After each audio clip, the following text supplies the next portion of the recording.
Thank y'all for inviting us to your meeting, and you from the press, we have discussed preparedness is the key to this. We've got a great team in South Carolina.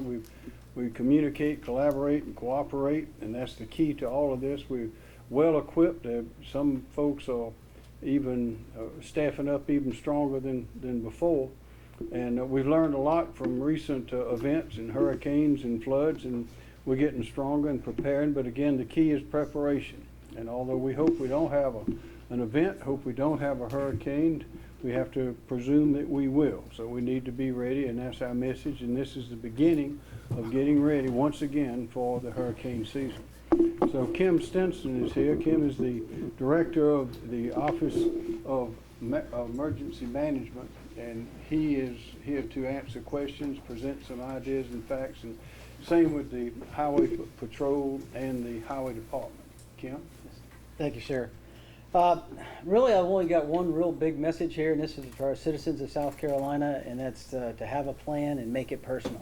Not just for hurricanes, as we're in right now, hurricane season, but all year round for the many disasters that we can have here in South Carolina. So you've got to know what your threats are, you've got to know where you need to go, you've got to know where your important documents are, you've got to know all that stuff.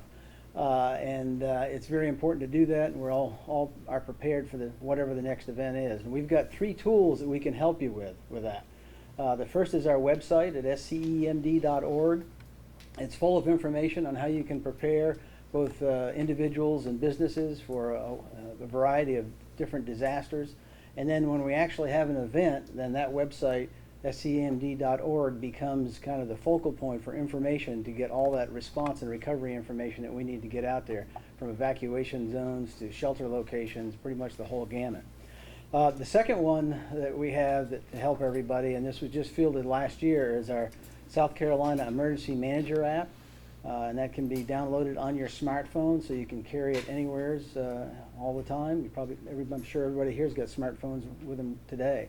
So you can download that app, and it's also got lots of information on there and how to create your own plan, have your emergency contact numbers, have a pet plan, have a plan for any medications or medicines that you need to have, that sort of thing.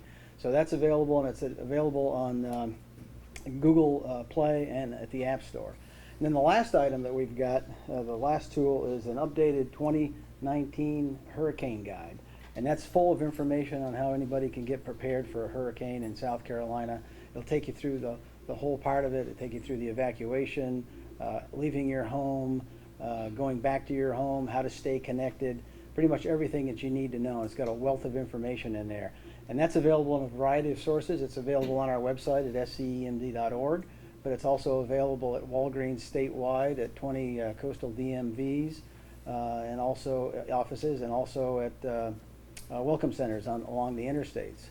So there's plenty of varieties of it out there. It was recently issued to through all newspapers from the coast back to Columbia, several 100,000 copies of it. So that information's out there. All 3 tools are available, and we recommend everybody have a plan and make it personal, and you can use those tools to help. Thank you, Kim. Major? Thank you, sir. Rob Wood, Department of Public Safety. Yes, sir. Thank you, Governor. Yeah, that's the one. Yeah. Yes, sir. Just want to echo a couple of points already made by Governor McMaster and Director Stenson. First of all, is this: a successful evacuation is a team effort. The Highway Patrol has been working with its team members, most importantly with the Department of Transportation. We don't do anything in an evacuation unless we're moving with the Department of Transportation. But starting in January, we met with our local partners to make sure that everybody was prepared and aware of what their role was in the plan. That culminated yesterday as we did our lane reversal exercise along the coast, but of course including here in the Beaufort area, US 21 and US 278. So as we finish our preparation and our planning, we ask that the public do the same. And the point of emphasis here is please ensure that you know what your route is. And I know Rob Perry from SCDOT is going to share a little bit more information on that. But know your route, adhere to your route, and follow the instructions of those officials from the time that you're ordered to evacuate as you move along that route. Follow the orders, follow the instructions, follow the directions of those law enforcement officials along those routes, getting you to a point of safety. Don't leave any detail out as you plan for that evacuation. Make sure your car stays serviced, for example, throughout the season, actually any time, but certainly throughout the season, and make sure you maintain a full tank of gas before you get on the road. That's all I have, Governor. Thank you. And with that planning, you want to plan your route, and of course you'll have a route back in as well that you'll learn after the blowing in the water is over, but also a plan for what you need to take with you, whether it's prescriptions, wills, various important documents, keys, those kind of things. Plan ahead.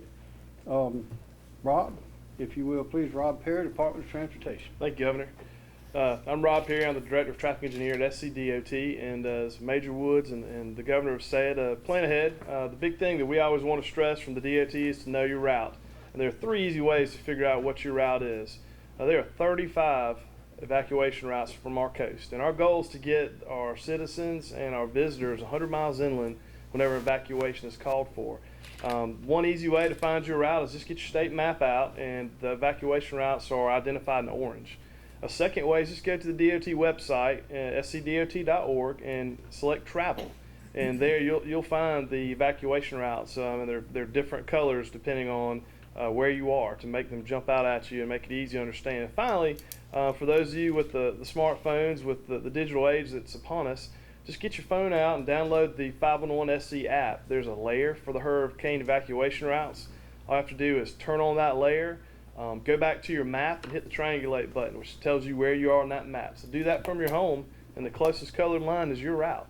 So it can't be much simpler than that. So again, be prepared, listen to the local law enforcement and the state law enforcement at these traffic control points, and know your route. Thank you, sir. Thank you. And don't forget your animals. Take your animals with you as well. Any questions? We'd be glad to answer. Yes, sir.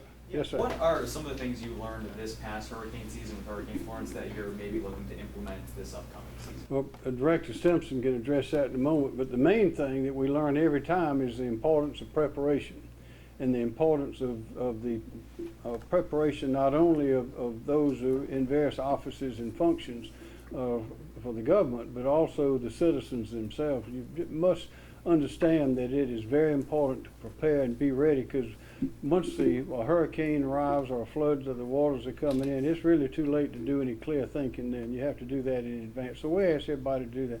That's what we learn every time. There are a lot of tragedies caused by a lack of preparation and a lack of listening to official sources for directions and instructions on what to do, where to go, and what not to do. Could you add to that? Yes, sir. 2 points. One is that what we've learned here in the last couple of years, 3 years probably, is the follow-on flood issues that we have in terms of the rain that comes down here, either here in South Carolina or comes down from North Carolina. And we've had some very detailed plans that we put together for hurricanes and earthquakes and all those sort of events. So what we've come to the conclusion is we need to have a separate flood response plan and to go into more detail. Now, I'm happy to say that our plans stood the test, but we need to do some refining in those areas. So we've launched a project where it's going to be a statewide project affecting the 4 major river basins in South Carolina.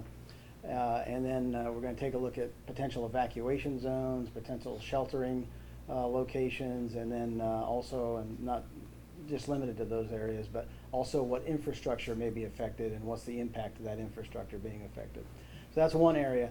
The second area is that we want to continue to work on civilian compliance in terms of evacuation. So when they're asked to evacuate, that they will in fact evacuate. So we're going to continue to work the messaging on that piece of it. And that's one of those areas that we're just going to have to continue to work on, and we will continue to do that. Do you have any different information for people who live directly on the water? Because someone that lives off the coast of Hilton Head will obviously have a different idea about preparing for a hurricane than someone that lives kind of inland and Bluffton and kind of the OPT area. Well, some of it has to do with the timing, because if you're right along the coast, you're very subject to surge as the hurricane makes landfall. So that's an immediate life-threatening operation. You need to get out of that area when there's an evacuation order. Further inland, you do have a little bit of time sometimes in terms of it's inland flooding, and in our case in the PD here recently, where a lot of the floodwaters came down from North Carolina.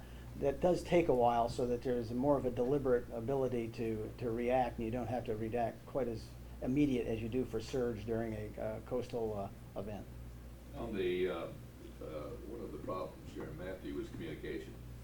And there were a lot of different sources of communication. Have we solved that problem to where the sheriff's department or, you know, if we get the good information? This is for the medium. Well, yeah, and sir, if I would. Yes, sir. Well, we work very hard in South Carolina at what we call the Joint Information System, and it works, it comes out of the SEOC, the State Emergency Operations Center, up where the governor is during the operation. And the Joint Information Center is supposed to, and it does a very good job, I think, of coordinating that information.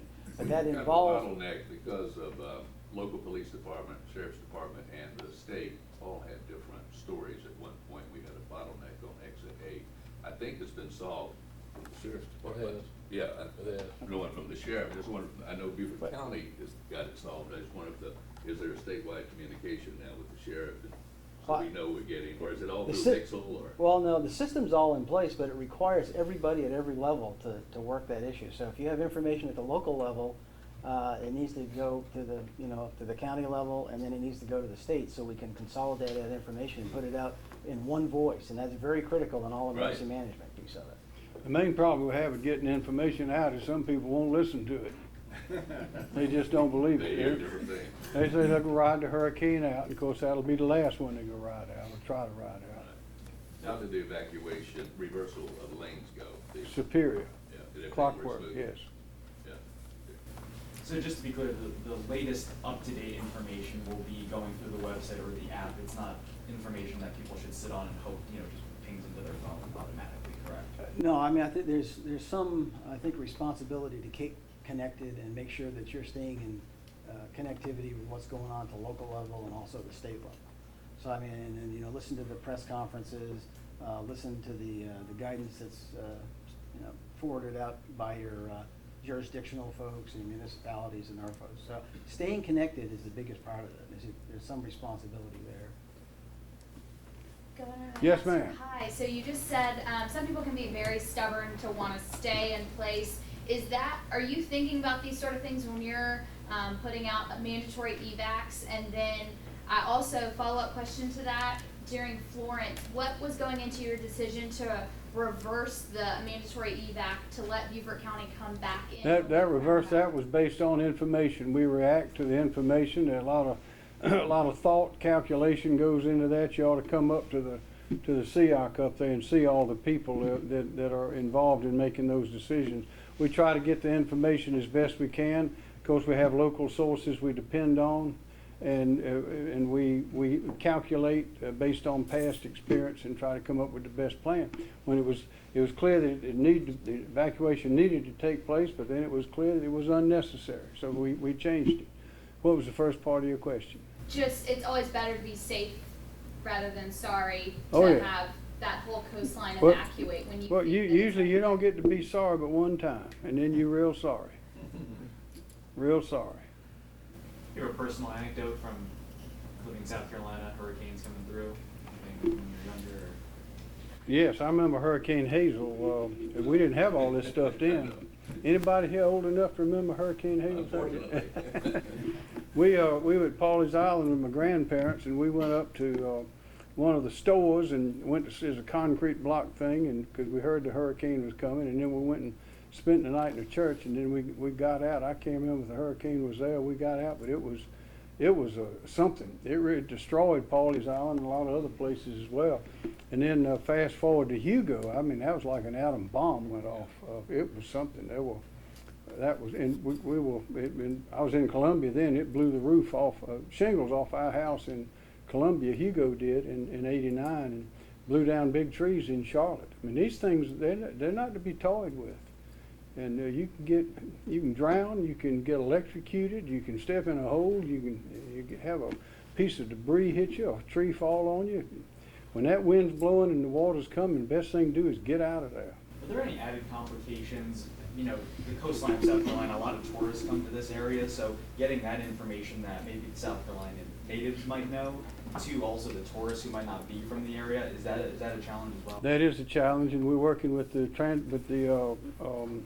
visitation people, the tourism, all the hotels and all. instructing, helping, giving information to help them get that information out as well. Would you like to comment on Yeah, that? the Hospitality Association and various other organizations to work that message. And so it's a multi-pronged operation in terms of getting that information out to all the people that are here in South Carolina and a variety of different methods. And a very important one are you folks with the news media and getting that information out. Do all the major cities here along the Low Country have tornado sirens? I don't think very many in South Carolina have tornado sirens at this point. Too loud. I bet you got one at the air base. We heard something going off when we left a few minutes ago. Lightning within 5 miles or something. Any more questions? Any specific preparations for Defusky Island, because it's, you know, an island that has no roadway into it? I know Hurricane Matthew was kind of tricky because people, when they left, they literally couldn't get back onto the island because the dock was destroyed. And so, learn anything from that, anything going forward? I think we would defer to Beaufort County on that. We have a pretty intricate plan for Defusky, and it involves using the contracted ferry services. Getting back, if the dock is destroyed, it's destroyed, and then we just have to figure out a way to overcome that. I think what y'all see is what we envision is a seamless team of people at the local levels, at the county level, at the state level, and even at the federal level, trying to communicate, cooperate, and collaborate, and stay in touch, and provide good information, provide it immediately. If we can do that, then we can get it out to, make decisions and get it out to the people. Okay. Well, y'all, thank you. Appreciate you letting us interrupt your meeting. I'm glad to see everybody. Glad the wind's not blowing too much out there already. But thank you. There you go.